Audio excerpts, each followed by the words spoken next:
ಬ್ರೇಕ್ನ ನಂತರ ಮತ್ತೆ ಕಾರ್ಯಕ್ರಮಕ್ಕೆ ಸ್ವಾಗತ. ಸರ್, ಇವಾಗ ಕೆಲವರಿಗೆ ಮನಸ್ಸಲ್ಲಿ ಏನೋ ಒಂದು ಗೊಂದಲ ಇರುತ್ತೆ, ಇವಾಗ ನಮ್ಮನ್ನು ಹೇಗೆ ನೋಡ್ಕೋತಾರೋ ಏನೋ ಅಂತ. ಸೊ ನಿಮ್ಮಲ್ಲಿ ಬರುವ ರೋಗಿಗಳನ್ನ ನೀವು ಹೇಗೆ ನೋಡ್ಕೋತೀರಾ ಮತ್ತೆ ಅವರಿಗೆ ಯಾವ ರೀತಿಯಲ್ಲಿ ತಿಳುವಳಿಕೆಯನ್ನ ನೀಡ್ತೀರಾ ಅನ್ನುವಂಥದ್ದು ಸರ್?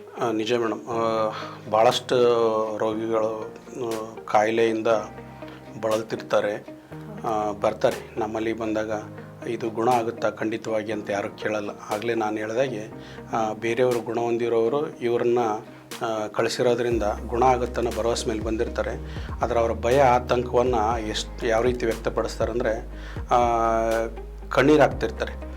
ಇದು ಹಿಂಗೆಲ್ಲ ಆಯಿತು, ನನಗೆ ಮೊದಲೇ ಗೊತ್ತಾಗಲಿಲ್ಲ, ಇಲ್ಲಾಂದ್ರೆ ನಾನು ಇಲ್ಲೇ ಬಂದುಬಿಡ್ತಿದ್ದೆ. ಸುಮಾರು ತಿಂಗಳುಗಟ್ಟಲೆ ನಾನು ಇದಕ್ಕೆ ಬೇರೆ ಬೇರೆ ಕಡೆ ತೋರಿಸಿ ಬಹಳ ಸಮಸ್ಯೆಗೆ ಈಡಾಗಿದ್ದೀನಿ, ದೈಹಿಕವಾಗಿ ಆರ್ಥಿಕವಾಗಿ ನೊಂದುಬಿಟ್ಟಿದ್ದೀವಿ, ಮಾನಸಿಕವಾಗಿ ಅಂತ ಹೇಳ್ತಾರೆ. ನಾವೇನು ಹೇಳ್ತೀವಿ ಅಂದರೆ ಆಮೇಲೆ ಅವರಿಗೆ ಬೇರೆ ಬೇರೆ ರೋಗದ ಹೆಸರುಗಳನ್ನು ಇಟ್ಟಿರ್ತಾರೆ ಅಥವಾ ಹೆಸರು ಇಡ್ತಾರೇನೋ ಅನ್ನೋ ಭಯ ಇರುತ್ತೆ. ನಾನು ಮೊದಲೇ ಹೇಳ್ದಂಗೆ ನಾವು ಹೆಚ್ಚು ಗಾಯಗಳನ್ನು ವಾಸಿ ಮಾಡೋದು ಮತ್ತು ಗಂಟುಗಡ್ಡೆಗಳನ್ನು ಕರೆಸೋದ್ರಿಂದ ಸಾಧಾರಣವಾಗಿ ಗಂಡಮಲೆ ನಂತರ ಬರೋದೇ ಟಿ ಬಿ ಗಡ್ಡೆಗಳು, ಟಿ ಬಿ ಗಡ್ಡೆಗಳ ನಂತರ ಬರೋದೇ ಕ್ಯಾನ್ಸರ್ ಗಡ್ಡೆ. ಅವರು ಆ ರೀತಿ ಭಯದಲ್ಲಿ ಬಂದಾಗ ಇಲ್ಲ, ನಾನು ಭಾಳಷ್ಟು ತಿಳಿಸಿ ಹೇಳ್ತೇನೆ ಮೇಡಮ್, ಎಲ್ರಿಗೂ ಸಹಜವಾಗಿ ಮಾತಾಡಿಸಿ ಗಂಡು ಮಲೆ ಗಂಟಗಡ್ಡೆಗಳು ಯಾವುದು, ಅದಕ್ಕೆ ಯಾವ ರೀತಿ ನಾವು ಚಿಕಿತ್ಸೆ ಕೊಡಬೇಕು, ಮತ್ತು 15ರಿಂದ ಇನ್ನೊಂದು ಸಾರಿ 15 ದಿವಸ ಅಂದರೆ 2 ಸಾರಿ ತಿಂಗಳಲ್ಲಿ 2 ಸಾರಿ ಔಷಧಿ ತೊಗೊಂಡ್ರೆ ಸಾಕು ಗುಣ ಆಗುತ್ತೆ ಅಂತ ಹೇಳ್ತೀವಿ. ಅದರಲ್ಲಿ ಟಿ ಬಿ ಗಡ್ಡೆಗಳಾಗಿದ್ದು ಅಂದರೆ ಹೇಳಿದ್ದೆ ನಾನು, ದುಗ್ಧ ರಸಗ್ರಂಥಿ, ಜೊಲ್ಲು ರಸಗ್ರಂಥಿಯಲ್ಲಿ ಗಂಟುಗಡ್ಡೆಗಳಾಗ್ತವೆ.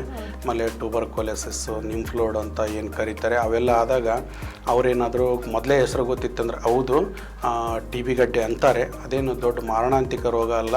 ಅದಕ್ಕೆ ಈ ರೀತಿ ಔಷಧಿ ತೊಗೊಂಡು ಗುಣ ಹೊಂದಿದ್ರದ್ದು ಫೋಟೋಗಳಿರ್ತವೆ. ನಾನು ಏನು ಚಿಕಿತ್ಸೆ ನೀಡ್ತೀನಿ ಔಷಧಿ ಕೊಡುವ ಸ್ಥಳದಲ್ಲಿ ಸುಮಾರು ಫೋಟೋಗಳು ಹಾಕ್ಕೊಂಡಿರ್ತೀನಿ ನಾನು. ನೋಡಿರಿ ಇದೇ ರೀತಿ ಆಗಿದ್ದಾಗ ಇಷ್ಟೇ ತಿಂಗಳಲ್ಲಿ ಗುಣ ಹೊಂದೈತಿ, ನಂಬರ್ ಬೇಕಾದ್ರೆ ತೊಗೊಳ್ರಿ ಅಂಥೇಳಿ. ಇಲ್ಲ ಸರ್, ಅದು ನನ್ನ ನಂಬಿಕೆ ಇದೆ ಅಂತ ಹೇಳ್ತಾರೆ. ಅವರು ಅದನ್ನೆಲ್ಲ ನೋಡಿದಾಗ ನಾನು ಹೇಳಿದಾಗ ಸಮಾಧಾನ ಆಗಿಬಿಡ್ತಾರೆ. ಆಮೇಲೆ ಕ್ಯಾನ್ಸರ್ ಗಡ್ಡೆಗಳು ಭಾಳಷ್ಟು ಪ್ರಾರಂಭ ಅಂತದ್ದು ಗಂಡು ಮಲೆ, ನಂತರ ಟಿ ಬಿ ಗಡ್ಡೆ, ಅದರ ನಂತರ ಇರೋದೇ ಕ್ಯಾನ್ಸರ್ ಗಡ್ಡೆ. ಅಲ್ಲಿ ಕ್ಯಾನ್ಸರ್ ಗಡ್ಡೆ ಅಂತ ಇದ್ದರೂ ನಾವು ರೋಗಿಗಳಿಗೆ ಅದು ಏನು ಮಾಹಿತಿ ಕೊಡಲ್ಲ. ಭಾಳಷ್ಟು ಜನ ಅವರಿಗೆ ಮೊದಲೇ ಟಿ ಬಿ ಗಡ್ಡೆ ಅಂತ ಗೊತ್ತಿದ್ರೆ ಮಾತ್ರ ಹೌದು ಅಂತ ಹೇಳ್ತೀನಿ. ಇಲ್ಲಾಂದರೆ ನಾನು ಅದನ್ನು ಸರಗಂಟು ಗಂಡಮಲೆ ಅಂತೀವಿ. ಗಂಡುಮಲೆಯಲ್ಲಿ ಇದು ವಿಶೇಷವಾಗಿರೋದು ಸರಗಂಟು ಗಂಡಮಲೆ.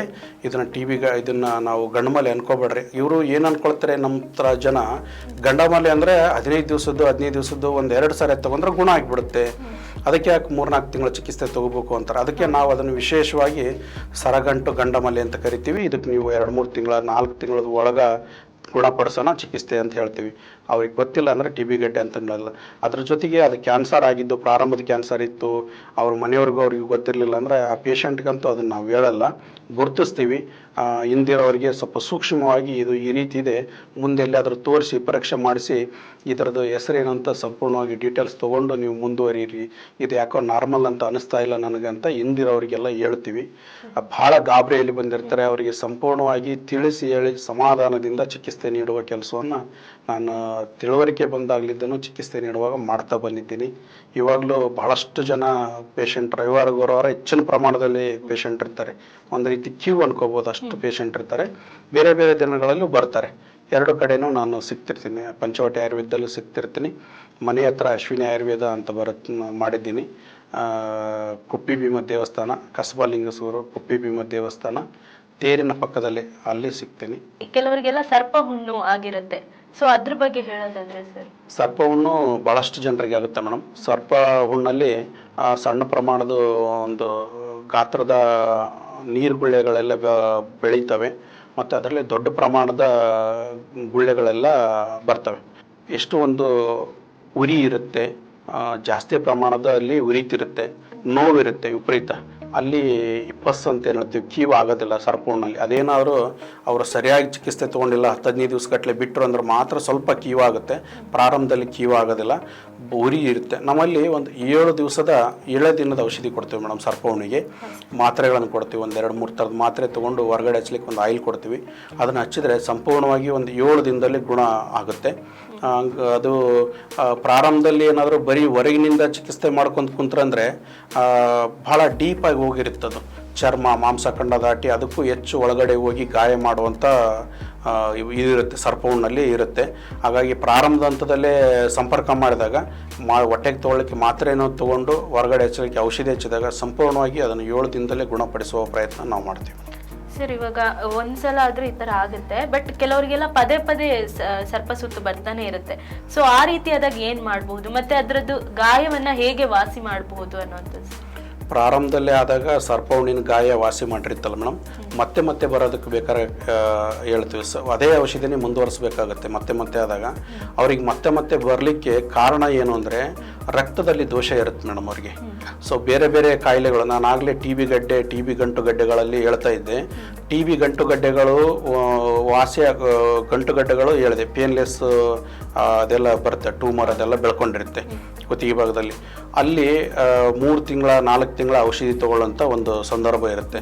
ಆ ಗಂಟುಗಡ್ಡೆಗಳು ಒಡೆದು ಸೋರಿ ಕೀವ ಎಲ್ಲ ಹೊರಗೆ ಬಂದ ಮೇಲೆ ಗಾಯನೇ ವಾಸಿ ಆಗೋದಿಲ್ಲ. ಒಳಗಡೆ ಅದರದ್ದು ಕಾರಣ ಮತ್ತು ಲಕ್ಷಣ, ಅದರದ್ದು ನಂಜು ಏನಿರುತ್ತೆ, ಇನ್ಫೆಕ್ಷನ್ ಅಂತ ಏನು ಹೇಳ್ತೀವಿ, ಆ ಇನ್ಫೆಕ್ಷನ್ನು ಪೂರ್ತಿ ಕ್ಲಿಯರ್ ಆದ್ರೆ ಮಾತ್ರ ಆ ಟಿ ಬಿ ಗಡ್ಡೆಗಳ ಕುತ್ತಿಗೆ ಭಾಗದಲ್ಲಿ ಗಾಯಗಳು ವಾಸಿ ಆಗ್ತವೆ. ಇಲ್ಲಾಂದ್ರೆ ಅದು ಗಾಯನೇ ವಾಸಿ ಆಗಲ್ಲ ಅರ್ಧಂಬರ್ಧ ಚಿಕಿತ್ಸೆ ತೊಗೊಂಡ್ರೆ.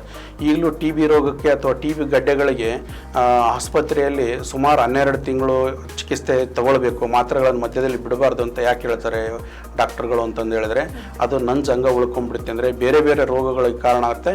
ಮತ್ತು ಅಷ್ಟೇ, ಈಗಲೂ ಸರ್ಪ ಹುಣ್ಣು ಆಯಿತು ಅಥವಾ ಬೇರೆ ಹುಣ್ಣುಗಳು ಅದರದ್ದು ಯಾವುದಾದ್ರೂ ನಂಜು ಅವ್ರಿಗೆ ಬೇರೆ ಕಾಯಿಲೆ ಇರುತ್ತೆ, ನಾನು ಹೆಸರು ಹೇಳೋಕ್ಕೆ ಹೋಗಲ್ಲ. ಈ ಥರ ಟಿ ಬಿ ಲಕ್ಷಣ ಇತ್ತು ಅಥವಾ ಬೇರೆ ರೋಗ ಲಕ್ಷಣ ಇತ್ತು, ರಕ್ತ ಅಶುದ್ಧಿ ಇತ್ತು ಅಂದರೆ ಆ ಸರ್ಪ ಹುಣ್ಣು ಮತ್ತೆ ಬರುತ್ತೆ. ಅವ್ರು ಏನು ಮಾಡಬೇಕು ಅಂದರೆ, ಯಾಕೆ ಮತ್ತೆ ಬರುತ್ತೆ ಅಂತ ಒಂದು ಬ್ಲಡ್ ಟೆಸ್ಟ್ ಮಾಡಿದರೆ ಅವ್ರಿಗೆ ಯಾಕೆ ಅದು ಬರುತ್ತೆ ಅಂತ ಬ್ಲಡ್ ಟೆಸ್ಟಲ್ಲಿ ಗೊತ್ತಾಗುತ್ತೆ. ಅಲರ್ಜಿ ಲೆವೆಲ್ ಜಾಸ್ತಿ ಇದೆಯಾ, ಈ ಥರದ ಟಿ ಬಿ ಗಂಟುಗಡ್ಡೆ ಅಥವಾ ದೇಹದಲ್ಲಿ ನಂಜು ಉಳಿದಿದೆಯಾ. ಒಂದೇ ಮಾತಲ್ಲಿ ಹೇಳಿದ್ರೆ ಸರ್ಪಹುಣ್ಣು ಮತ್ತೆ ಬರಬಾರ್ದು ಅಂದರೆ ಸರ್ಪಹುಣ್ಣಿನ ಔಷಧಿಯನ್ನು ಸ್ವಲ್ಪ ದಿವಸ ಮುಂದುವರಿಸ್ಬೇಕು. ಅದರ ನಂತರ ರಕ್ತ ಶುದ್ಧಿ ಆಗಲಿಕ್ಕೆ ಔಷಧಿ ತೊಗೊಳ್ಬೇಕು. ಆ ರಕ್ತ ಅಶುದ್ಧಿ ಆಗಬಾರ್ದು ಅಂದರೆ ಏನು ತಿನ್ನಬಾರ್ದು ನಾವು ಅಂತ ಹೇಳ್ತೀವಿ. ಅದನ್ನು ಬಿಟ್ಟರು ಅಂದರೆ ಸರ್ಪಹುಣ್ಣು ಮತ್ತೆ ಬರಲ್ಲ, ಯಾವುದೇ ಥರದ ಕಾಯಿಲೆಗಳು ಮತ್ತೆ ಬರಲ್ಲ. ಸರಿ, ಇವಾಗ ರಕ್ತ ಶುದ್ಧಿ ಆಗೋದಕ್ಕೆ ಏನೆಲ್ಲ ಮಾಡಬಹುದು ಆಯುರ್ವೇದಿಕ್ ಅಲ್ಲಿ ನೋಡೋದಾದ್ರೆ? ಕುದಿಸಿ ಕಷಾಯ ಮಾಡಿಕೊಂಡು ಕುಡಿಬೇಕು. ಅದರ ಜೊತೆಗೆ ರಕ್ತ ಶುದ್ಧಿ ಆಗಲಿಕ್ಕೆ ತರಕಾರಿ ಸೊಪ್ಪುಗಳೆಲ್ಲ ಬರ್ತವೆ. ಆ ತರಕಾರಿಯನ್ನು ಜ್ಯೂಸ್ ಮಾಡ್ಕೊಂಡು ಕುಡಿಯೋದ್ರಿಂದನೂ ರಕ್ತ ಶುದ್ಧಿ ಆಗುತ್ತೆ. ವಿಶೇಷವಾಗಿ ರಕ್ತ ಶುದ್ಧಿ ಸ್ವತಃ ಮಾಡ್ಕೊಳ್ಳೋದ್ರ ಜೊತೆಗೆ ಕಂಪನಿ ಔಷಧಿಗಳು ಇರ್ತವೆ, ಅಥವಾ ನಮ್ಮಂಥ ವೈದ್ಯರನ್ನ ಡಾಕ್ಟ್ರನ್ನ ಸಂಪರ್ಕ ಮಾಡಿದರೆ ಅವ್ರು ಬರೆದು ಕೊಡ್ತಾರೆ ರಕ್ತ ಶುದ್ಧಿ ಆಗಲಿಕ್ಕೆ ಏನು ಬೇಕು. ಅದು ಅವರ ವಯಸ್ಸಿಗೆ, ಅವರಿಗೆ ಯಾವ ಕಾಯಿಲೆ ಇದೆ, ಯಾವ ರೀತಿಯಲ್ಲಿ ರಕ್ತ ಶುದ್ಧಿ ಆಗ್ಬೇಕಂತ ಇರುತ್ತೆ. ಎಲ್ಲರೂ ಎಲ್ಲವನ್ನೂ ಒಂದನ್ನೇ ಮಾಡ್ಕೊತ ಹೋದರೆ ಆಗೋದಿಲ್ಲ. ಹಾಗಾಗಿ ಡಾಕ್ಟ್ರನ್ನ ಸಂಪರ್ಕ ಮಾಡಿದಾಗ ಅವ್ರು ಯಾವ ರೀತಿ ರಕ್ತ ಶುದ್ಧಿ ಆಗಬೇಕು ಇವರಿಗೆ ಅನ್ನೋದನ್ನು ಬರ್ಕೊಡ್ತಾರೆ. ಅದನ್ನು ಪಾಲಿಸ್ಕೊಂಡು ಮನೆಯಲ್ಲಿ ಅವರು ವಿಶೇಷವಾಗಿ ಆ ರಕ್ತ ಅಶುದ್ಧಿ ಆಗದೆ ಇರುವಾಗ ಏನು ತಿನ್ನಬೇಕು ಅಂತ ಪಥ್ಯ ವಹಿಸ್ಬೇಕು ಮೇಡಮ್. ಆ ಪಥ್ಯ ಏನಾದರೂ ಹೇಳೋದಾದರೆ, ರಕ್ತ ಅಶುದ್ಧಿ ಆಗಲಿಕ್ಕೆ ನನಗೆ ಗೊತ್ತಿರೋಂಗೆ ಬದನೆಕಾಯಿಯನ್ನು ಹೆಚ್ಚಿನ ಪ್ರಮಾಣದಲ್ಲಿ ತಿನ್ನಬಾರ್ದು ಅಂತ ಹೇಳ್ತೀವಿ. ಆಮೇಲೆ ಗಿಣ್ಣು ಅಂತ ಬರುತ್ತೆ ನಮ್ಮ ಭಾಗದಲ್ಲಿ. ಹಸು ಕರು ಹಾಕಿದಾಗ ಒಂದು 10-15 ದಿನಗಳವರೆಗೆ ಹಾಲನ್ನು ತಗೊಳ್ತಾರಲ್ಲ, ಅದು ಮಡಿ ಹಾಲು ಅಂತ ಕರಿತೀವಿ. ಗಿಣ್ಣು ಸೇಕರಣೆ ಇರುತ್ತೆ. ಅದರಲ್ಲಿ ಇರೋ ಒಂದು ಹೆಚ್ಚಿನ ಪ್ರಮಾಣದ ಪೋಷಕಾಂಶ ಏನು ಹೇಳ್ತೀವಿ, ಅದು ದಿಢೀರಂತ ಜನರಲ್ಲಿ ಈ ಗಂಟುಗಡ್ಡೆಗಳು, ಗಾಯ ಈ ಥರ ಆಗಿರೋ ಚರ್ಮ ರೋಗಗಳಲ್ಲಿ ಅದನ್ನು ತಿಂದಾಗ ತಕ್ಷಣಕ್ಕೆ ಅದು ಗುಣ ಆಗಿದ್ದರೂ ಮತ್ತೆ ಅದು ಮರುಕಳಿಸುತ್ತೆ, ಇಲ್ಲ ಹೊಸದಾಗಿ ರೋಗವನ್ನು ಸೃಷ್ಟಿ ಮಾಡಿಬಿಡುತ್ತೆ. ಆ ಗಿಣ್ಣನ್ನು ಸೇವನೆ ಮಾಡಬಾರ್ದು. ಬದ್ನಿಕಾಯಿ ಹೇಳಿದೆ, ಮತ್ತು ಚವಳೆಕಾಯಿ ಅಂತ ಬರುತ್ತೆ. ಗೆಣಸನ್ನು ತಿನ್ನೋದ್ರಿಂದನೂ ಅತಿಯಾದ ಉಷ್ಣದಿಂದ ರೋಗ ಮರುಕಳಿಸೋ ಪ್ರಮಾಣ ಜಾಸ್ತಿ ಇರುತ್ತೆ. ಆಮೇಲೆ ಶುಂಠಿ ಅಂತ ಹೇಳ್ತೀವಿ ನಾವು, ಹಸಿ ಶುಂಠಿ ಅಂತ ಹೇಳ್ತೀವಿ. ಹಸಿ ಶುಂಠಿಯನ್ನು ಯಥೇಚ್ಛವಾಗಿ ತಿನ್ನೋದ್ರಿಂದನೂ ಗುಣ ಆಗುತ್ತೆ. ಔಷಧಿ ಜಾಸ್ತಿ ಗುಣ ಇರುತ್ತೆ, ಔಷಧಿ ಗುಣ ಭಾಳ ಇರುತ್ತೆ ಶುಂಠಿಯಲ್ಲಿ, ಆದರೆ ರೋಗ ಮರುಕಳಿಸುವ ಸಂಭವ ಜಾಸ್ತಿ. ಆಮೇಲೆ ಹೆಚ್ಚಿನ ಪ್ರಮಾಣದಲ್ಲಿ ನವಣೆಯನ್ನು ತಿಂತಾರೆ. ಈಗಿನ ಆಹಾರ ಪದ್ಧತಿಯಲ್ಲಿ ನವಣೆ ಅಳವಡಿಸ್ಕೊಳ್ಬೇಕು ಅಂತೇಳಿ ನವಣೆ ಅನ್ನೋದಲ್ಲಿ ಒಂದಿಷ್ಟು ಅತಿಯಾದ ಉಷ್ಣ ಉಂಟು ಮಾಡುವ, ಆಮೇಲೆ ಒಂದಿಷ್ಟು ರಕ್ತದಲ್ಲಿ ಕೆಲವೊಂದು ಅಂಶವನ್ನು ಜಾಸ್ತಿ ಮಾಡುವ ಪದಾರ್ಥ ನವಣೆಯಲ್ಲಿರೋದ್ರಿಂದ ಅದು ತಿನ್ನುವಾಗ ರುಚಿ ಗೊತ್ತಾಗುತ್ತೆ ನೋಡ್ರಿ. ಅದು ಸ್ವಲ್ಪ ಗಿಣ್ಣಿನ ವಾಸನೆಯೇ ಇರುತ್ತೆ ಅದು. ಹಾಗಾಗಿ ನವಣೆಯನ್ನು ಅಳವಡಿಸ್ಕೊಳ್ಬಾರ್ದು. ಈ ಥರ ಚರ್ಮ ರೋಗ ಮತ್ತು ಗಂಟುಗಡ್ಡೆಗಳ ಸಮಸ್ಯೆ ಇರೋರು ಸಾಮೆ, ಆರ್ಕ, ಊದ್ಲು ಅವೆಲ್ಲ ಏನು ತೊಂದರೆ ಇಲ್ಲ. ನವಣೆಯನ್ನು ಸೇವನೆ ಮಾಡಬಾರ್ದು. ಇದೆ ಬದನೆಕಾಯಿ, ಚವಳೆಕಾಯಿ, ಗಿಣ್ಣು, ಗೆಣಸು, ಹೆಚ್ಚಿನ ಪ್ರಮಾಣದಲ್ಲಿ ಬಾಳೆಹಣ್ಣು ತಿಂದರೂ ಬಾಳೆಹಣ್ಣು ಕಫ ಉಂಟು ಮಾಡೋದ್ರಿಂದ ಗಂಟುಗಡ್ಡೆಗಳು, ಕೋಲ್ಡ್ ಅಲರ್ಜಿಯಿಂದ ಥ್ರೋಟ್ ಇನ್ಫೆಕ್ಷನ್ನು ಹೇಳಿದ್ನೆಲ್ಲ ಅದೆಲ್ಲ ಆಗೋ ಸಂಭವ ಇರುತ್ತೆ. ಕಿವಿ ನೋವಿರೋರು ಸಂಪೂರ್ಣವಾಗಿ ಬಾಳೆಹಣ್ಣನ್ನು ತಿನ್ನೋದು ಬಿಟ್ಟುಬಿಡೋದು, ಫ್ರಿಜ್ಜಲ್ಲಿರೋ ಪದಾರ್ಥ ಮತ್ತು ತಂಪು ಪಾನೀಯ ಪದಾರ್ಥಗಳನ್ನ ಸೇವನೆ ಮಾಡೋದು ಬಿಡೋದು ಭಾಳ ಉತ್ತಮ. ಆಯುಷ್ ಟಿವಿಗೆ ನಾನು ತುಂಬ ಹೃದಯದ ಧನ್ಯವಾದಗಳನ್ನು ಹೇಳಲಿಕ್ಕೆ ಇಷ್ಟಪಡ್ತೀನಿ. ನನ್ನ ಪಂಚವಟಿ ಆಯುರ್ವೇದದಲ್ಲಿ ಮುಖ್ಯವಾಗಿ ಪಾರ್ಶ್ವವಾಯು ರೋಗಕ್ಕೆ ಮತ್ತು ಮಂಡೆ ನೋವು, ವಾತ ರೋಗಗಳಿಗೆ ವಿಶೇಷವಾಗಿ ಚಿಕಿತ್ಸೆ ನೀಡ್ತಿರೋದರಿಂದ ತಾವು ಏನೆಲ್ಲ ಸೌಲಭ್ಯಗಳನ್ನು ಅಲ್ಲಿ ಬಂದು ಪಡೆದುಕೊಳ್ಬೋದು ಅಂತ ಹೇಳಲಿಕ್ಕೆ ಇಷ್ಟಪಡ್ತೇನೆ. ಸರ್, ನಿಮ್ಮ ಅನುಭವದ ಮಾತುಗಳನ್ನು ಸಾಕಷ್ಟು ನಮ್ಮ ಜೊತೆ ಹಂಚಿಕೊಂಡ್ರಿ. ನಿಮಗೆ ತುಂಬ ಹೃದಯದ ಧನ್ಯವಾದಗಳು ಸರ್. Thank you. ಗಂಡಮಲೆ ಹಾಗೂ ಇನ್ನಿತರ ರೋಗಗಳಿಗೆ ಕೆಳಗೆ ಡಿಸ್ಪ್ಲೇ ಆಗ್ತಿರೋ ನಂಬರನ್ನ ಸಂಪರ್ಕಿಸಿ. ಇನ್ನು ನಿಮ್ಗೆ ವೈದ್ಯರನ್ನ ನೇರವಾಗಿ ಭೇಟಿ ಮಾಡಬೇಕು ಅಂತ ಇದ್ರೆ ಶ್ರೀ ಕುಪ್ಪೆಭೀಮಾ ದೇವಸ್ಥಾನ, ತೇರಿನ ಹತ್ತಿರ, ಕಸಬಾ, ಲಿಂಗಸೂರು, ರಾಯಚೂರು ಜಿಲ್ಲೆ ಇರುವ ಶಾಖೆಗೆ ಭೇಟಿ ನೀಡಿ. ಇದಾಗಿತ್ತು ಪಾರಂಪರಿಕ ವೈದ್ಯ ಪದ್ಧತಿ ಬಗೆಗಿನ ಮತ್ತಷ್ಟು ಮಾಹಿತಿ. ಮುಂದಿನ ಸಂಚಿಕೆಯಲ್ಲಿ ಸಿಗ್ತೀನಿ. ನಮಸ್ಕಾರ.